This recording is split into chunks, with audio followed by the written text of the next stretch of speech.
Assalamualaikum warahmatullahi wabarakatuh.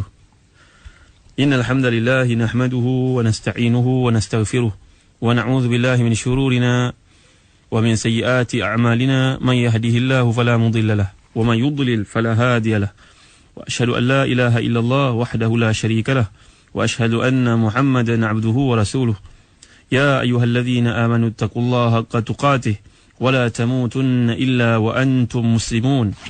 يا أيها الناس اتقوا ربكم الذي خلقكم من نفس واحدة وخلق منها زوجها وبث منهما رجالا كثيرا ونساء واتقوا الله الذي تساءلون به والأرحام إن الله كان عليكم رقيبا يا أيها الذين آمنوا اتقوا الله وقولوا قولا سديدا يصلح لكم أعمالكم ويغفر لكم ذنوبكم ومن يطع الله ورسوله فقد فاز فوزا عظيما. أما بعد. Saudara penerbit Ustaz Mahdi Syahrudin, sidang pendengar yang dirahmati dan dikasihi Allah sekalian. Alhamdulillah. Bersyukur kita kepada Allah Subhanahu wa taala di atas limpah kurnianya, kehendaknya, izinnya dapat kita bertemu kembali dalam majlis ilmu yang mulia ini yang disebut Nabi sallallahu alaihi wasallam taman dari taman-taman syurga. Walaupun kita saling tidak melihat antara satu sama lain, tetapi ini merupakan satu makanan buat rohani kita. Umat Islam pada hari ini janganlah tertipu dengan dunia. Kita sering mengambil berat tentang makanan fizikal kita, makanan jasmani kita, tetapi kita terlupa kepada makanan rohani. Disebut oleh Al-Imam Al-Ghazali dalam kitabnya Ihya Ulumuddin, membahaskan tentang hati. Hati itu menjadi mati berdasarkan kepada apa yang diistiqra'nya daripada Al-Quran dan hadis Nabi sallallahu alaihi wasallam, sekiranya tidak kita datang ke majlis ilmu dalam satu-satu tempoh.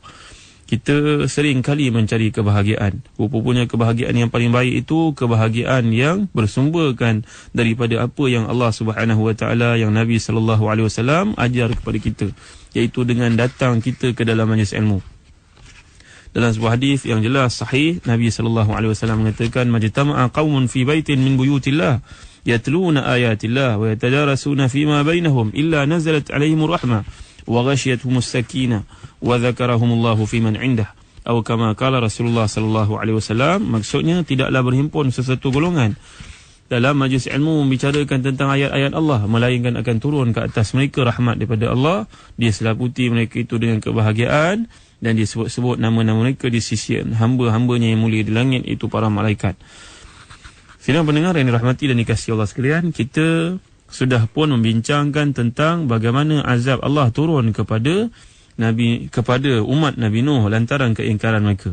Dan kita sedang membincangkan dalam kuliah yang lepas bahasan perbincangan tentang ayat ke-14, apa yang disebut oleh Allah Subhanahu wa taala, a'udzubillahi minasyaitonir rajim, tajri bi a'yunina jazaa'an liman kana kufir wa laqad taraknaha ayatan fahal min mudakkir fakaifa kana 'adzabi wa nudhur. Walaqad yassarnal Qur'ana lidzikri fahal min mudakkir. Maksudnya, yang melayar laju dengan pemeliharaan dan pengawasan kami lakukan yang demikian, iaitu menimpakan taufan sebagai balasan bagi orang yang ingkar. Dan kami sesungguhnya telah jadikan bahtera itu sebagai satu tanda yang menjadi pengajaran. Maka adakah orang yang mahu beringat dan juga insaf? Oleh itu, perhatikanlah bagaimana buruknya azabku dan kesan amaran-amaranku. Dan demi sesungguhnya kami telah mudahkan Al-Quran untuk menjadi peringatan dan pengajaran. Maka adakah sesiapa yang mahu mengambil peringatan dan pelajaran tersebut daripadanya? Ayat ke-14 merupakan satu ayat yang hebat. Allah Subhanahu wa taala menjamin perutusan Nabi ini, keselamatan mereka menerusi kapal yang dibina, yang diwahyukan oleh Allah Subhanahu wa taala sebelum daripada itu. Mengikut jumhur ulama mufassirin, antaranya Al-Imam Ibn Katsir, ketika membahaskan ayat ini mengatakan yang dimaksudkan dengan wahyu daripada Allah Subhanahu wa taala dalam konteks itu melibatkan pemeliharaan Allah Subhanahu wa taala bi a'yunina, maksudnya iaitulah pemeliharaan Allah Subhanahu wa taala sendiri. Yang dimaksudkan di situ iaitulah hifzihi.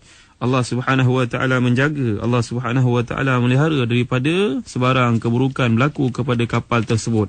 Dengan izin Allah Subhanahu wa taala, Nabi Nuh kemudian bersama dengan umatnya, golongan yang beriman itu selamat daripada banjir yang besar tersebut. Dan perkara ini disebut sehingga kapal ini kapal ini berlabuh di atas bukit Judi yang akan kita bincangkan dalam surah yang lain dengan izin Allah Subhanahu wa taala.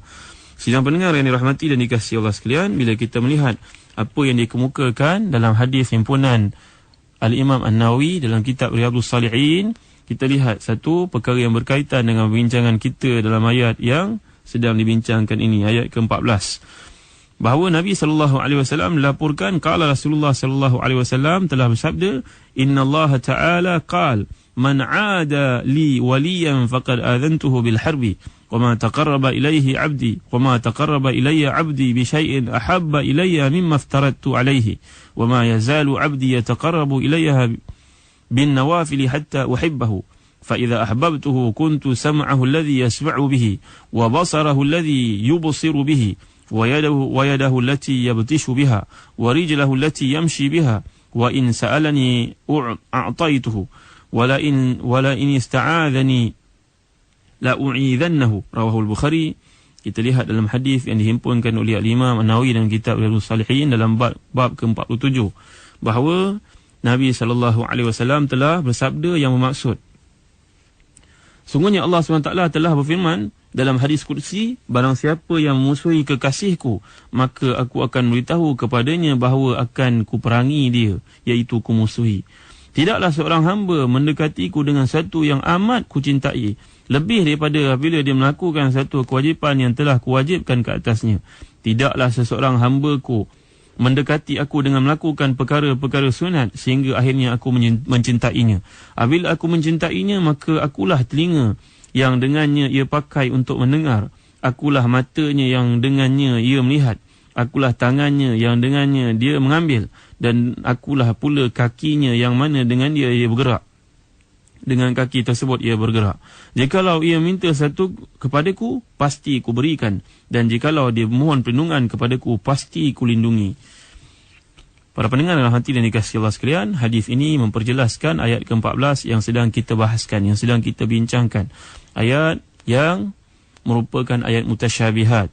Mauqif kita, pendirian kita bila membaca ayat-ayat yang kita tidak fahami, kita mengatakan apa yang diajar dalam surah Ali Imran, Rabbana la tuzigh qulubana ba'da idh hadaitana wa hab lana min ladunka rahmah innaka antal wahhab. Ayat ke-8 surah Ali Imran, Allah SWT mengajar kita untuk mengatakan, wahai Tuhanku, janganlah engkau bolak-balikkan hatiku.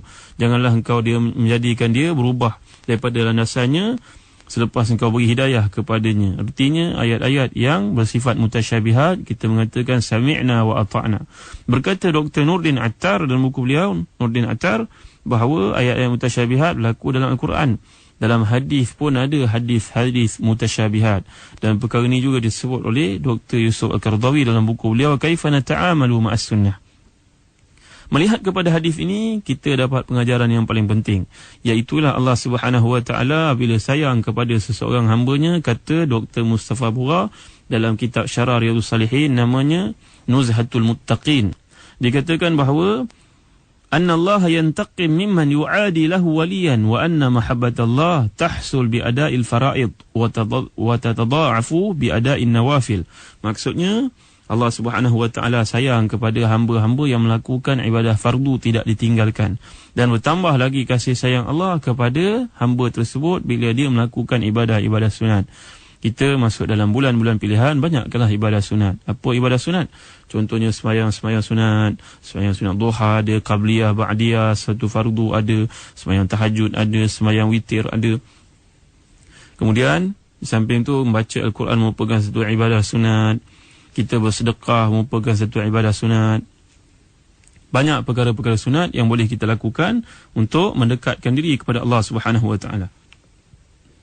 Sidang pendengar rahmati dan dikasihi Allah sekalian, kemudian dijelaskan oleh Dr. Mustafa Bura dalam buku beliau yang bertajuk Nuzhatul Muttaqin Syarah Riyadhus Salihin ini, wa ma'na kuntu sam'ahu alladhi yasma'u bihi, dikatakan kuntu hafizan li sam'ihi wa jawarihihi min an yasta'milaha fi ghairi ta'atillah, aw anna dhalika kinayatun an nasrillah li 'abdihi alladhi yuhibbuhu wa ta'yiduhu lahu, fa ka'annahu ta'ala nazala nafsahu manzilata jawarihihi allati ya'dilu biha wa yasta'inu biha.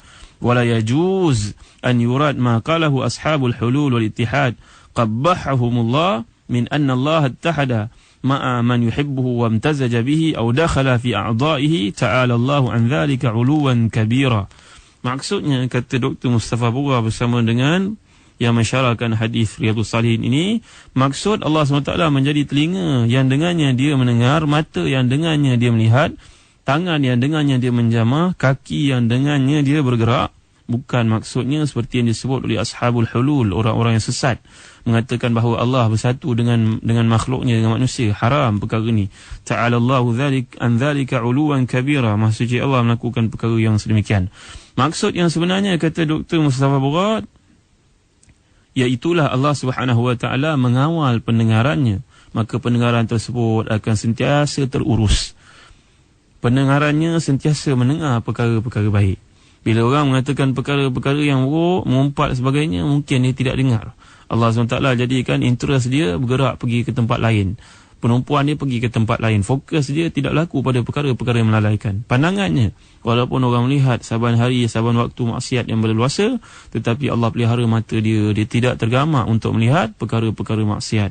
Dia tahu bila melakukan maksiat, disebut dalam hadis, an-nazratu sahmun min sihami iblis. Man tarakaha makhafatallah awrathahu Allahu imanan yajid fi qalbihi halawatahu. Bahawa pandangan merupakan panah daripada panah iblis. Siapa yang meninggalkan melihat benda yang haram, Allah Subhanahu wa taala akan beri kepadanya kemanisan dalam beribadah kepadanya. Walaupun hadis ini dari sudut penilaiannya hadis yang lemah, tetapi maknanya sahih, maknanya baik, berdasarkan kepada ayat ke-31 surah An-Nur.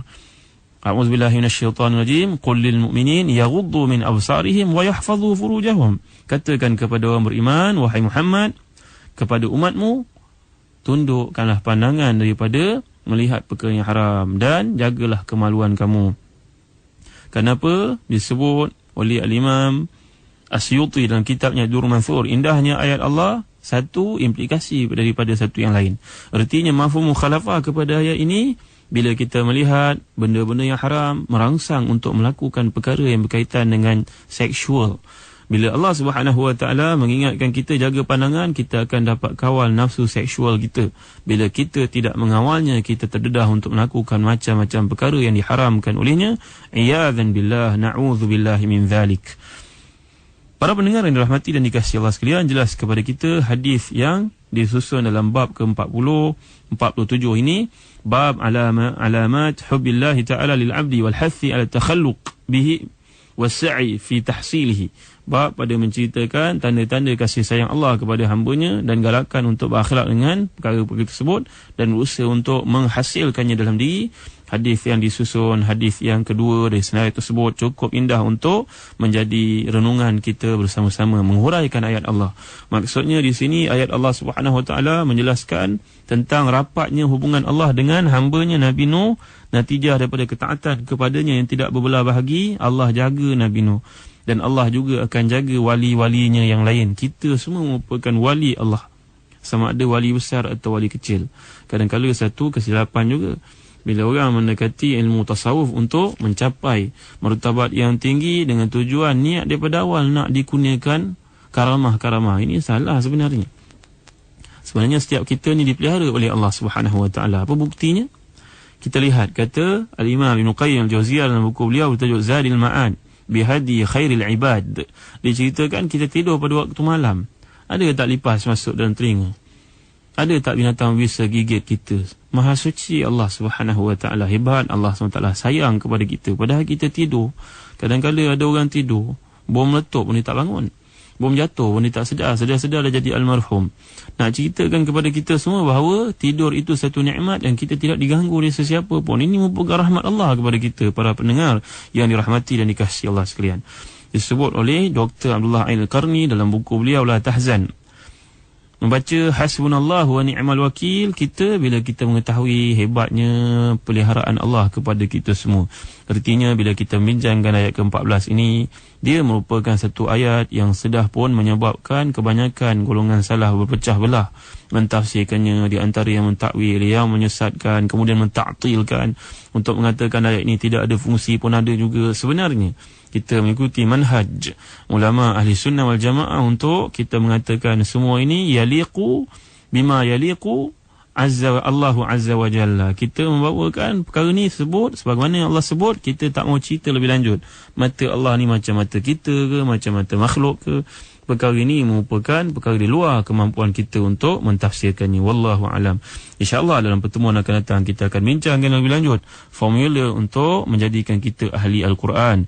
Kerana jaminan Allah Subhanahu wa taala, kata Al-Imam Al-Kalbi dalam kitab tafsirnya At-Tashil, menunjukkan ayat ke-17 menjadi bukti kasih sayang Allah Subhanahu wa taala, tahdid ibadihi, tahdid ala ibadihi, satu galakan tasji', memberi galakan kepada hamba-hamba yang beriman bahawa Al-Quran ni sebenarnya mudah untuk diamalkan. Kita kadang-kadang sibuk menghantar anak-anak untuk dikursuskan kepada musim cuti sekolah, kursus tahfiz Quran, kursus sembahyang dan sebagainya. Tapi ibu bapa sendiri sejauh mana konsentrasi mereka kepada pembacaan Al-Quran? Ini satu soalan. Kita akan bincangkan bagaimana kita nak jinakkan diri kita dengan Al-Quran. Mesti pandangan dikemukakan oleh Ibn Qayyim Al-Jauziyah dalam buku beliau bertajuk Al-Bada'i', tentang satu kitab menceritakan tentang kehebatan-kehebatan Al-Quran, bagaimana nak mulakan semula dan bagaimana Al-Quran ini cukup berfungsi menyebabkan seorang sahabat yang sudah pun jadi kaki botol pada zaman Sayyidina Umar, seorang yang kuat minum arak, bila Sayyidina Umar hantar kepadanya bingkisan berisi ayat-ayat Quran daripada surah Ghafir. InsyaAllah kita akan bincang perkara ini, menyebabkan dia pasrah, menangis sehingga bertaubat kepada Allah SWT. Natijah daripada apa? Natijah daripada at-ta'amul ma'al Quran bihaqqin. Natijah daripada berurusan dengan Quran, memahami Al-Quran dengan sebenar-benarnya, dan inilah merupakan ultimate goal kita. Mudah-mudahan Allah berkati perjumpaan kita. Wallahu a'lam wa sallallahu ala sayyidina Muhammad wa ala alihi wa sahbihi wa baraka wa sallam. Wassalamualaikum warahmatullahi wabarakatuh.